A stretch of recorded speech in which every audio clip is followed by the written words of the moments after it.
Hi Aries, it's Veroosh. Welcome to my channel. This is your reading for the weekly for the week of July 12th through the 19th. It's a little bit over a week, but we're filming on the 13th. I chose the order this week based on need. So the signs that you see out before you basically had stronger transits on them. So you're actually one of the signs that is experiencing some intense transits this week, and I'll tell you guys about them in a minute. But in the meantime, I'm going to pull some Lenormand cards to tell you about your week. And if you want to know more, there's a playlist called the Aries playlist in the corner and in the description that I would recommend you go check out. Okay, so let's see your messages. We have the Woman. We have the House. We have Chastity at the center. Astrologically speaking, it's going to be a really wonderful week for you. Expect that a lot of pressures that you live with, birds upcoming, a lot of pressures that you live with will feel less impactful, less intense. And then the Dog. Okay, so I feel like you're spending time away from your circle of friends and probably in more private at this time. And I feel like you prefer like your environment around the home. You might be spending time with a woman at home actually a lot, whether it's a partner or a friend. I feel like there's a lot of time around the home in a healthy environment that you can control and that you can make sure is good and is equitable for you.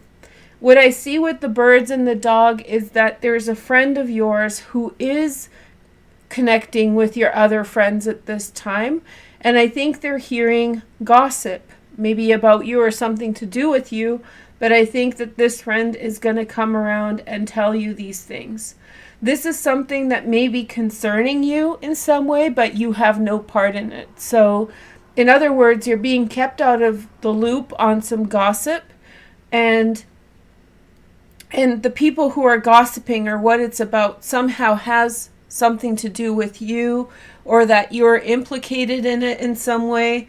But someone who's a really true friend knows about it, and I think that they're either going to tell you or clarify an issue. And so whatever is going on in the minds of other people, this person will address. I have a feeling that you really want some serenity at this time, some protection, and some time to be just in a happy place by yourself, or in a happy place with people you know are good. I feel like you're looking for a very clear and happy experience at this time. So I think that that's something that matters a lot to you. I have a feeling that you're very turned off by gossip, and maybe this is why you're disconnected from your friend group.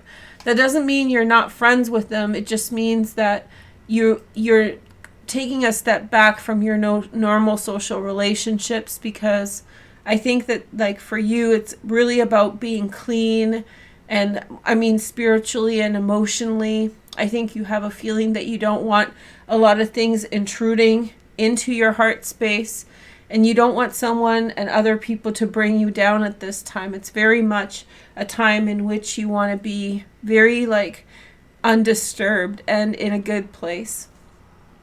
There's a lot of transits this week. This is why I'm doing a weekly. I already covered the astrology in the collective. That's in the corner in the playlist. Especially, I think it's in the newest videos playlist. And it goes over all the transits, but it didn't go over them for every single sign. And so I thought, oh, well, maybe I should show them, I should tell them what's going on and see, you know, like give them a play-by-play. The focus of this week is really about being aware of the energies that are over us and how to react to them. So bring mindfulness to what's going on and then respond in turn. Okay, so there's 3 sets of transits. The first one involves Chiron, which is in Aries. Chiron in Aries direct means that at this time we are all collectively dealing with circumstances that in some way have to do with our self-esteem, have to do with who we are, how we got there, and how successful we are.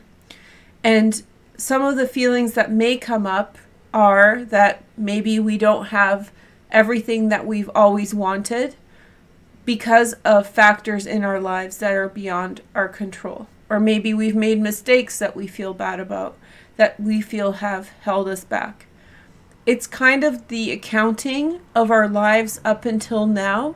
And in the last 50 years, Chiron has not been in this position. So if you're under 50, this is the first time you're feeling this transit at this time. And so when Chiron is direct, we feel the pressure of the consequences of our lives. And so we're meant to forgive ourselves. We're meant to find strength and all of these things.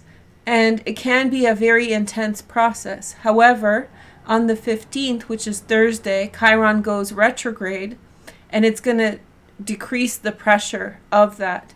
And because it's in Aries, which is your sign, you're probably under the most amount of pressure in terms of where you are and how you got there. You might feel the most impacted by circumstances in your life and comparing yourself to what could have been. So this retrograde period greatly frees you up. The retrograde period is 4 months to 5 months or something like that. So it's a nice big chunk of time for you to recover and feel better. Excuse me. Feel better about yourself, feel better about your circumstances. And so at the same time as Chiron goes retrograde, the North Node forms the exact conjunction with the star Aldebaran. This has to do with our vision, which direction we want to go, what is our purpose. And it's exact on the 15th, the same day Chiron goes retrograde. And so these two transits work really well together because Chiron retrograde allows you to feel less self-conscious and more bold and more proud of yourself, less second guessing. And Chiron and North Node with Aldebaran in your third house in some way gives focus to what really matters. This is a very powerful position for the North Node in your third house. Essentially what it's showing you is the things that you believed about yourself when you were a child, the first things, your first goals and whatever, they come into focus for you, who you wanted to be, what kind of a life you wanted to live. Maybe before the world told you whether or not this direction was a good one.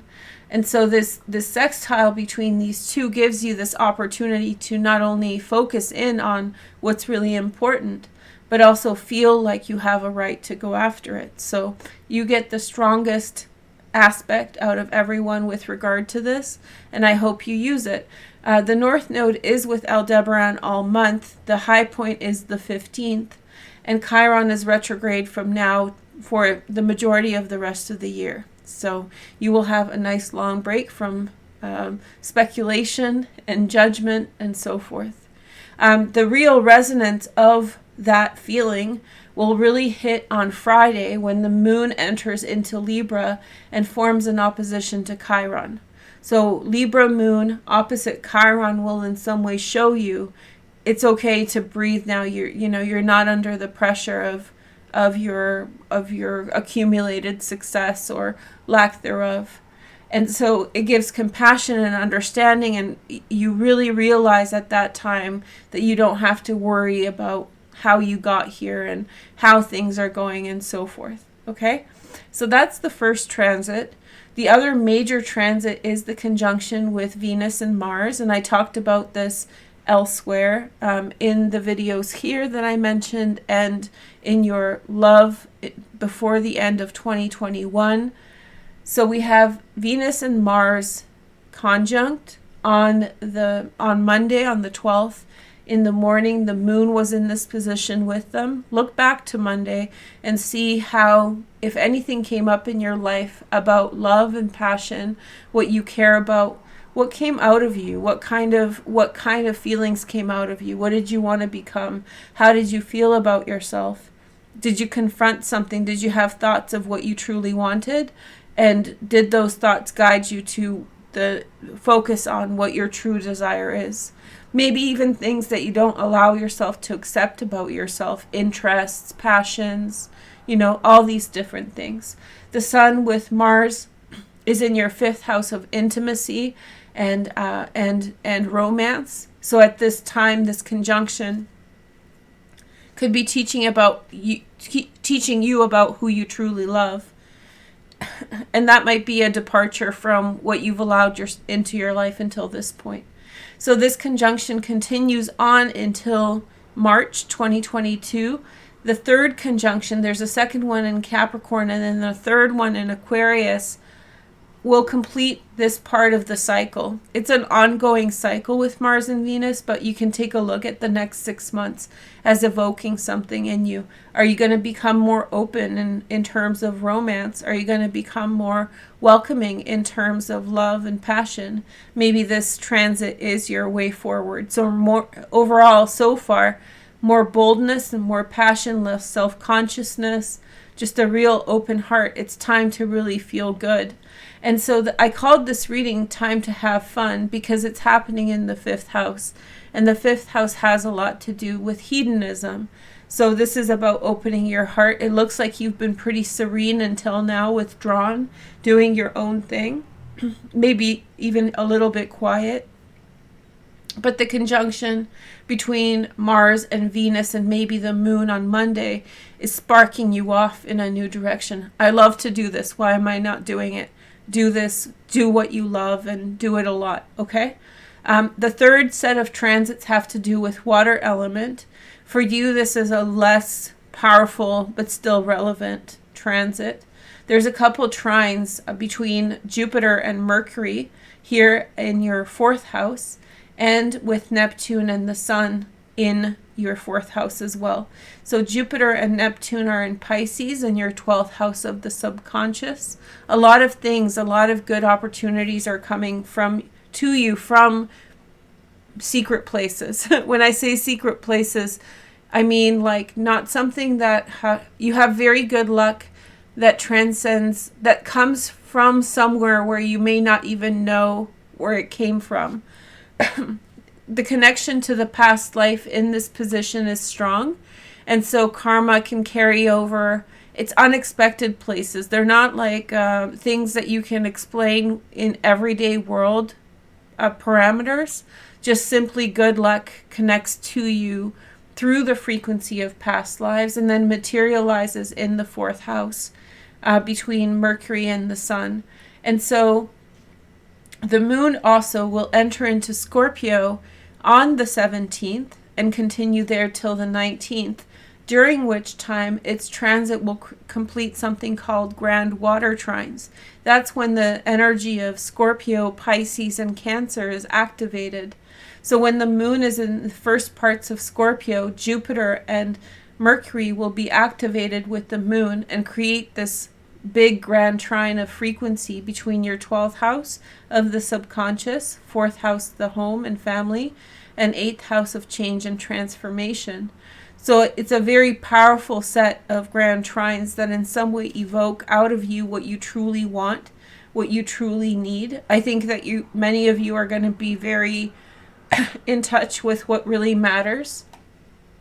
And then the second set of transits is the connection between Neptune in Pisces, the Sun in Cancer, and then the moon will enter into the latter part of Scorpio on the 19th and create a second grand trine in the same placements. And again, more inspiration. With Neptune there, you're going to see visions of possibilities. The Sun is going to make you feel like you can attain it.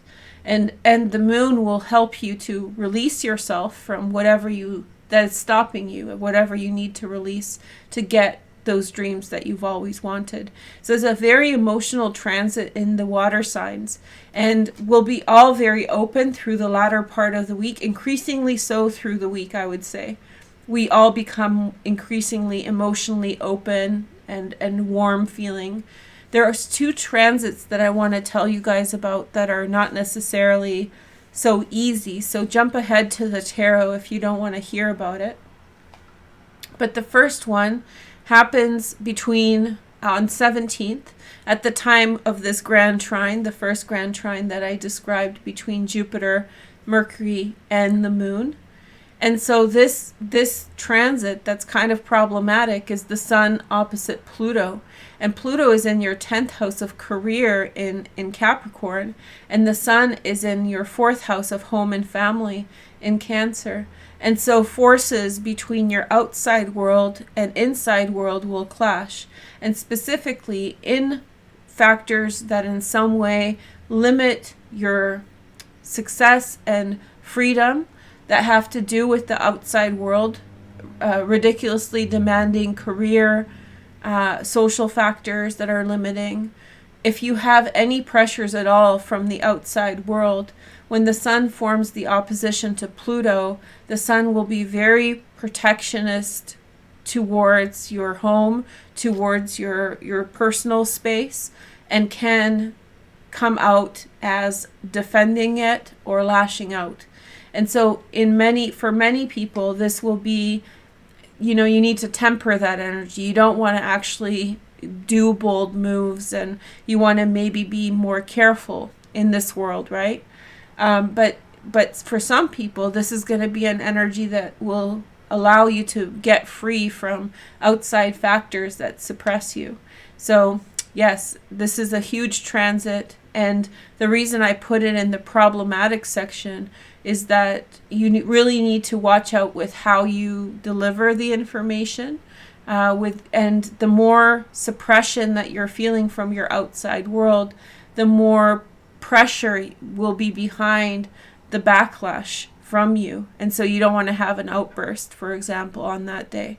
So if you're really suppressed by something, if something's really frustrating to you, especially to do with the world around you, then I feel like the system of the world and your place in it, then I suggest that through this weekend on the 17th, when you're most open and receptive with the water trine, grand trine, you be careful with how you respond. And rather, all week, I would advise you to be careful with especially things that you feel under a lot of pressure from.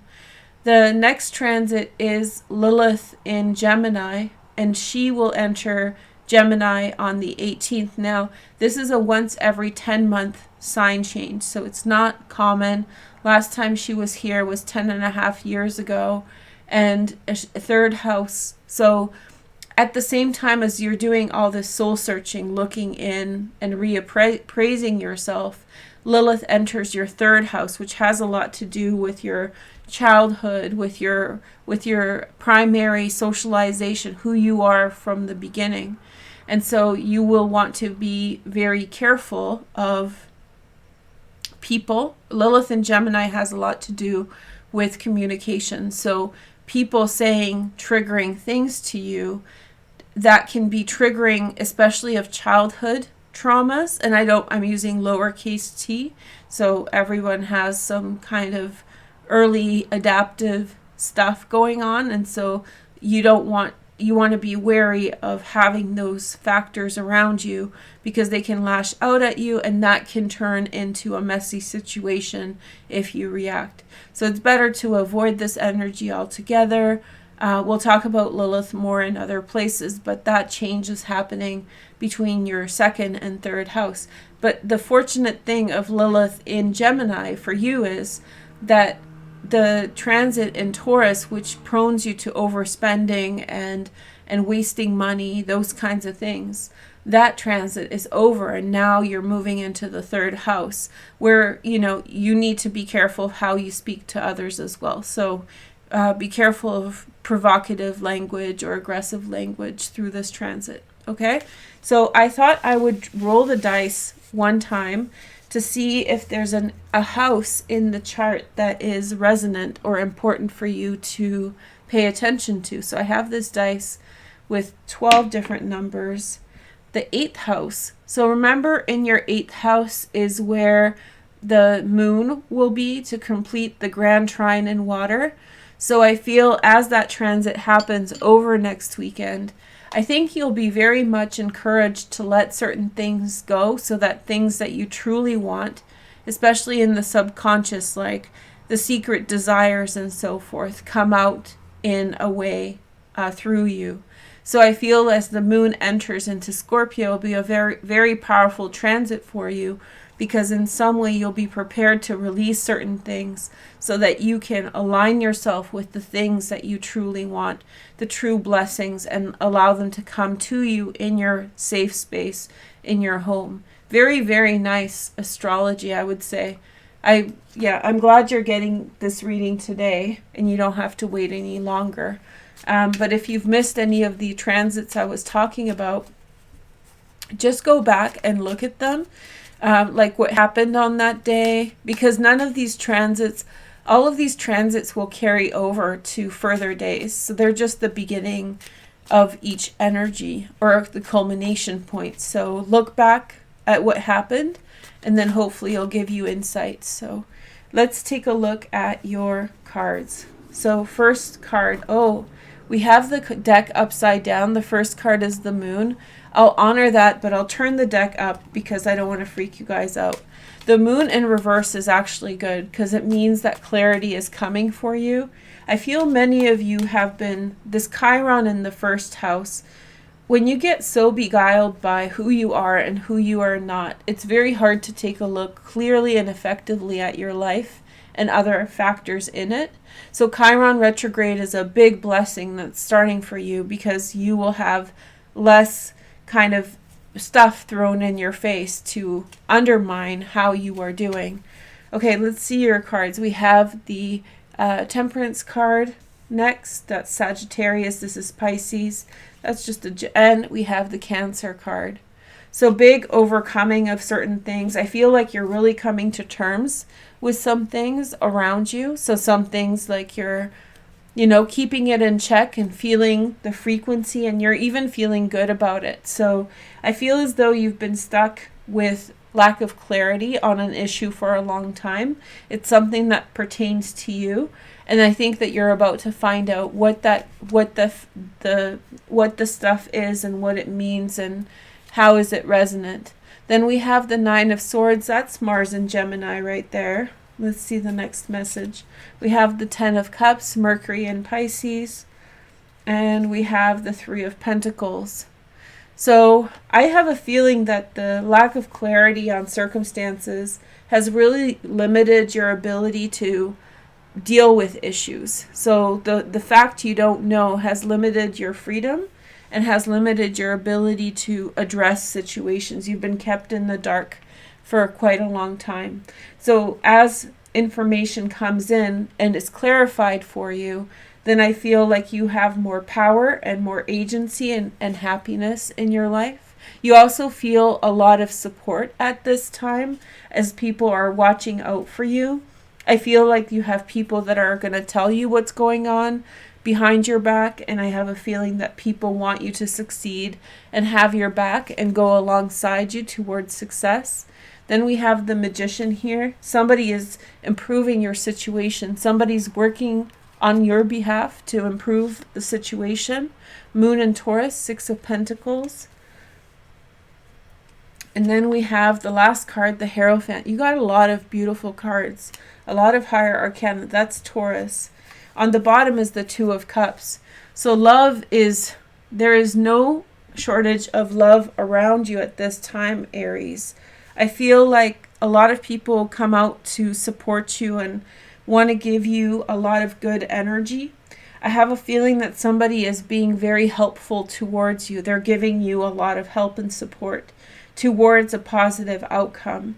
I have a feeling that in terms of some of you are going to move into a school or an authority position. So when I say authority position, I mean like someone who's a consultant or teacher or some kind of person who helps and informs other people on things that you know. I have a feeling that your dream in some way you felt was taken away from you for a time, and you really doubted the fact that this dream could be a reality. If within a relationship there was worry about your relationship, there was worry that the relationship wasn't working out. You may have felt that somebody around you was cheating, especially like your partner was cheating. But I feel like, or the person you like had someone else. There was a lot of doubt in a situation, and I think you're about to be proven wrong. And I think this has a lot to do with Chiron, as I said, when Chiron was direct. I think it made you feel all this self-doubt. So any piece of information that was given to you that made you verify your doubts and your fears, you kind of, fed into quite a lot. But I also feel like there's people who have your back that are bringing positivity in, and I think that it's giving you a lot of strength and support. And I think that whoever, like, you're doing a lot of work and there's positive outcomes with regard to that. It's plentiful. And in terms of that relationship, if you feel like somebody's cheated on you, somebody has, then I think that that's give it a chance, because it might very well be a misunderstanding, because I think that you're getting information that sort of shifts it around in a different direction. On the bottom is love. So you might feel vulnerable in your relationship at this time, but I'm wondering if I don't think that you necessarily need to. I would never tell you just to not trust yourself, but I think you should give it at least a bit more time to consider and see if you can get a better handle on things or understanding of things. Okay, so let's see what signs might be important for you this week, Aries. Let's see. So these are 3, sun, moon, and rising. So we have Taurus. Taurus is important for you, Aries, this week. And Leo twice. Twice Leo came up. So Leo is your 5th house, and that is where Venus and Mars are. And if you see my title for you, it's time to have fun. And the frequency is you need to step into your fun. You need to step in and have fun and feel good about yourself and move towards things based on things you love and things you find joy in, and just basically step away. Some of you would need to step away from your social environment. Saturn is in your 11th house. Step away from the social environment, especially if it's bringing you down. Turn a different direction. Other people will meet you there. I have a feeling that you have people around you who don't support you, who don't look at you with inspiration and joy. And then you have people who really do support you, who really love you, and they praise you, and they're so supportive. Turn to those people now. It's time for you to feel good about yourself, Aries. It's time for you to push forward. I think people will help you. I think people will tell you the truth. And I think you have 10 allies for the one person or every person that is a naysayer or hater. Okay? Thank you guys so much for watching. Make sure to like, comment, and subscribe to make the energy real. And I will talk with you soon. Take care, Aries. Have a nice week. Bye.